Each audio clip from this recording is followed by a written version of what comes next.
Hey everyone, welcome back. It's me, Mr. 4K Upscaler.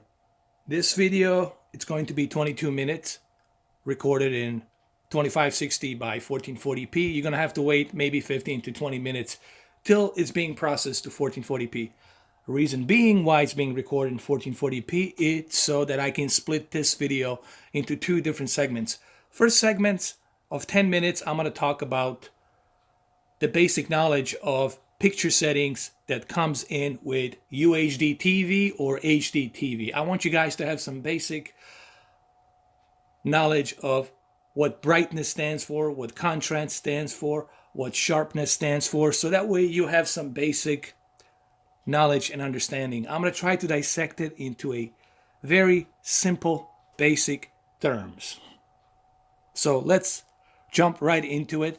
And then after I finish that, my second segment is going to be about looking at Detroit Becoming Human demo on SONY X-900 E XBR 55-inch 4K model from Sony TV. So let's get right into this. I had to get that out of the way so that way you guys have some understanding of what this video is going to detail. All right, so first thing first, let's click on the picture adjustments. Every TV, every projector, every monitor, every panel, any tube you buy that has imagery coming from it will have picture adjustments. They all have that. Now let's talk about them. Let's go to advanced settings.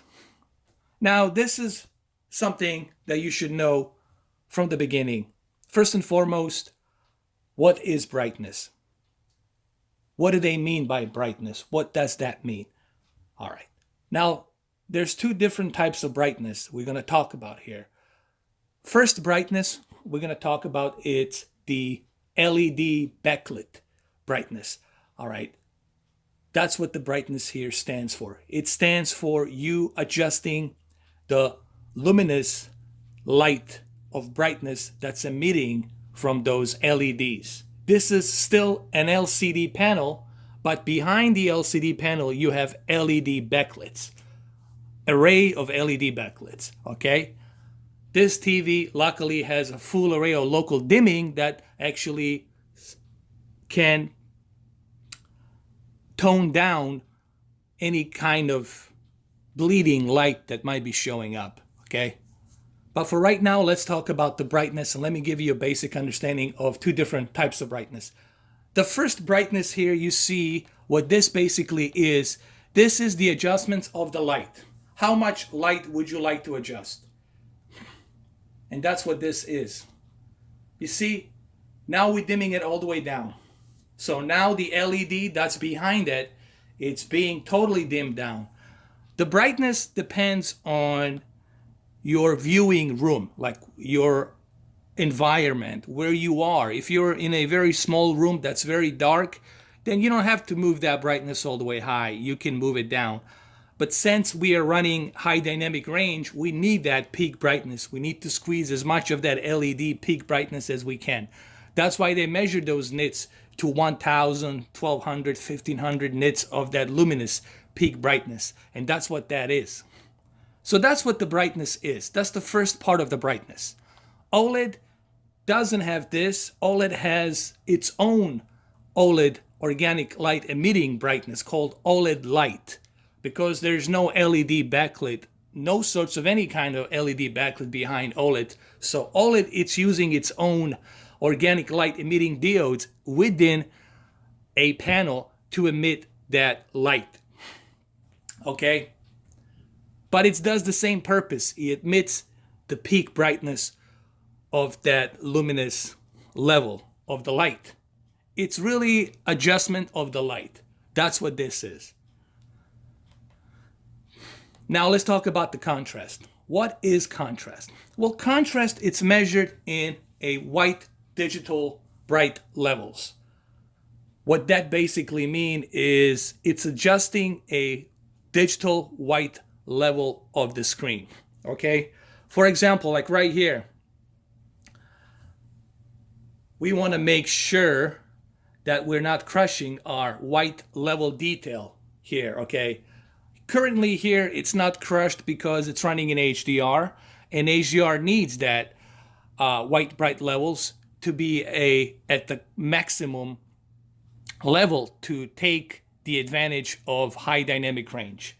High dynamic range is something I'm going to talk about on a separate video and give you guys explanation how the difference between high dynamic range and standard dynamic range. I'm going to do that separate video where I'm going to explain to you in basic terms what are the difference between high dynamic range, static metadata, and standard dynamic range. We'll talk about that on separate video. This is just the basic knowledge of picture settings. So what contrast basically does, it adjusts the levels of your white bright levels. They call them white digital levels, all right? So if we move it down, you're gonna see that our white bright levels will be toned down. Now what we're doing basically is we're toning down our white bright levels. So we're pretty much crushing our white bright levels. So we need to bring them up. Now, if you are running a non-HDR content, if you're watching something that doesn't support high dynamic range and you move that contrast all the way high, then you can crush your white bright levels. That's called clipping. Clipping means that you are over crushing your white level details and they're not in that balance, in that standard balance. Right now they are in the standard balance because they're using static metadata processing, which is high dynamic range. All right. Obviously, you don't want to have the contrast all the way high if you are watching something that doesn't support HDR. So that's what basically contrast does. All right, so let's move on to gamma. Gamma, it's just the regulations of how much of deep dark levels would you like to brighten up. What it really does, it adjusts the deep dark level brightness. So my best advice for gamma is to leave it at 0. All right, you don't want to move gamma all the way down or all the way high. Remember, the gamma should always be at 0, and you should never ever mess around with gamma. This is really not that important. You should never ever touch gamma. Just leave the gamma at default levels. All right, it's not just me saying this. Ask any professional calibrator, they'll tell you the same thing. Now, black levels, what this basically is, it's you adjusting your deep dark levels. All right. So, for example, if I move my black levels higher, then I'm going to be brightening up my picture. So now everything will be brighter. And this is something you don't want to do. Okay, this is a no-no, so you want to avoid this. You are overblowing, over brightening your picture, so everything looks foggy. You got too much fog, so you want to avoid this. If we go down below the default zone, what happened is we're clipping now. We're clipping our deep dark levels and we're crushing our deep dark levels. So now our deep dark levels are pretty much crushed. You're losing the detail on the shadows. You can barely see over there in the distance. Everything's crushed.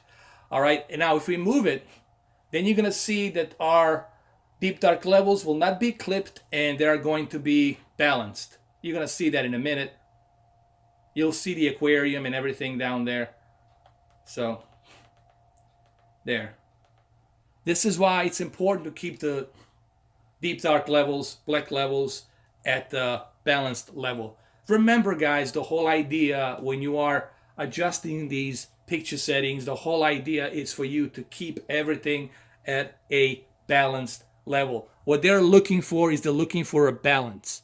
All right, that's what calibration really it's about. It's finding that balance. But they're using equipment, they're using softwares to go by that standard to detect where is a good balanced level.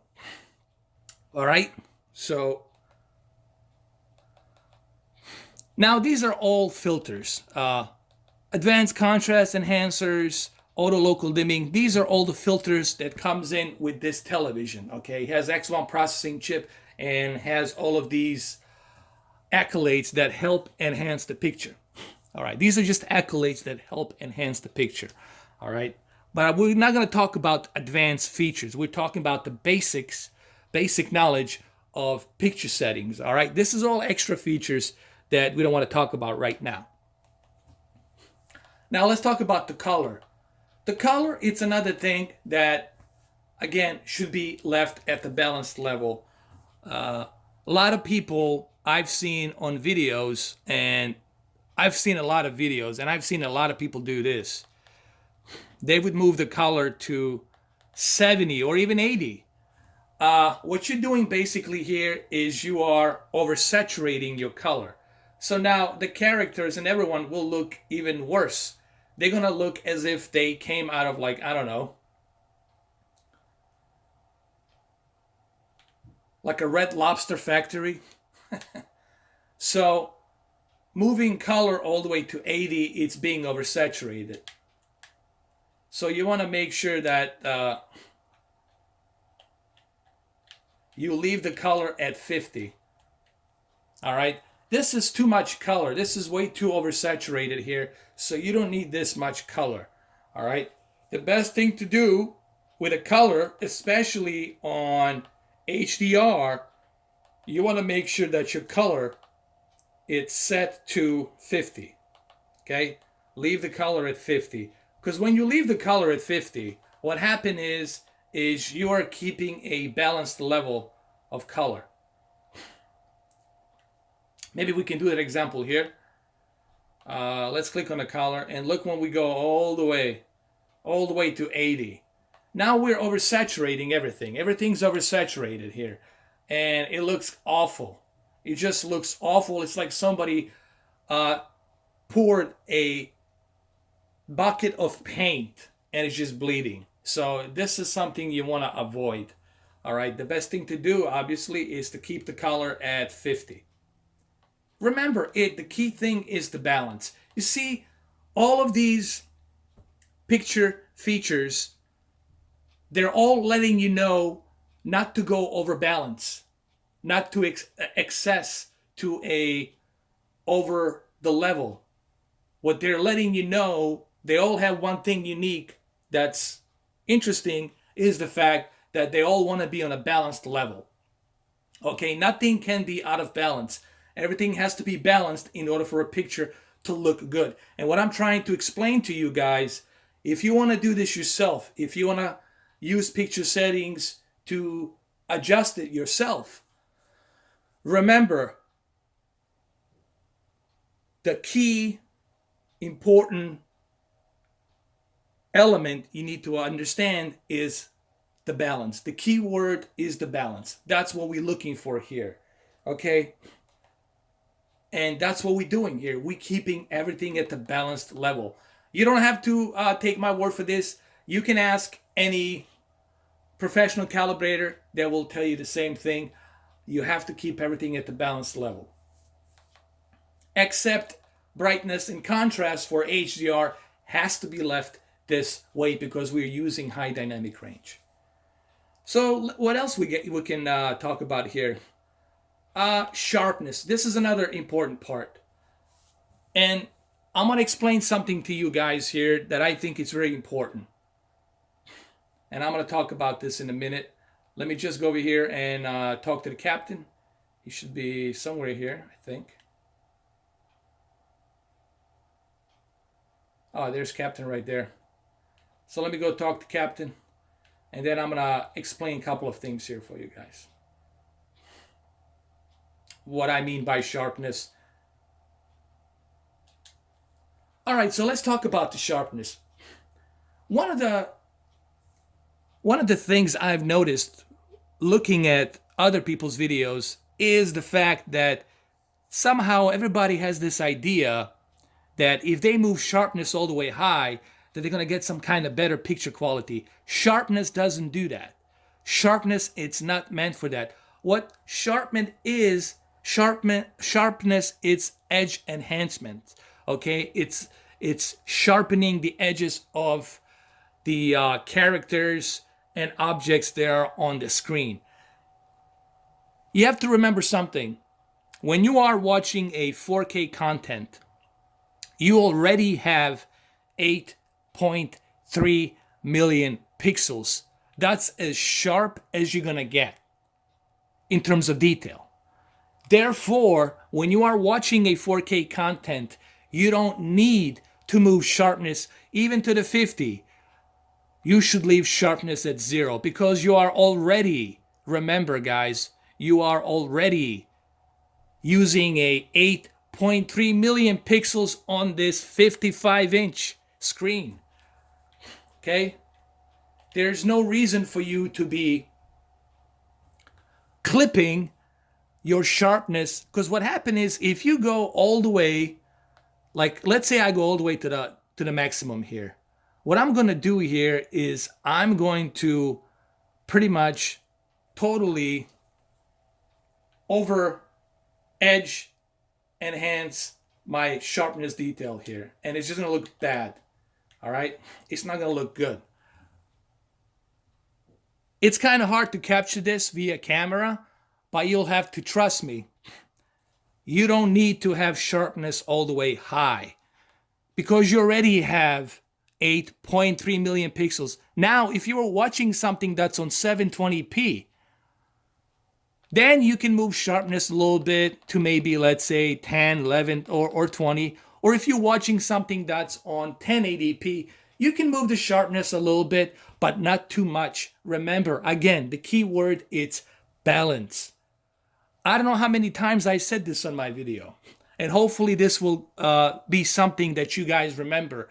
The key word, it's balance. After they all give you all this lecture of technical jogger, with a fancy language of technical jogger, when you dissect that technical jogger, at the end of the day, it's all about the balance. And that's what I'm trying to do with this video. I'm trying to explain it to you what it's all about.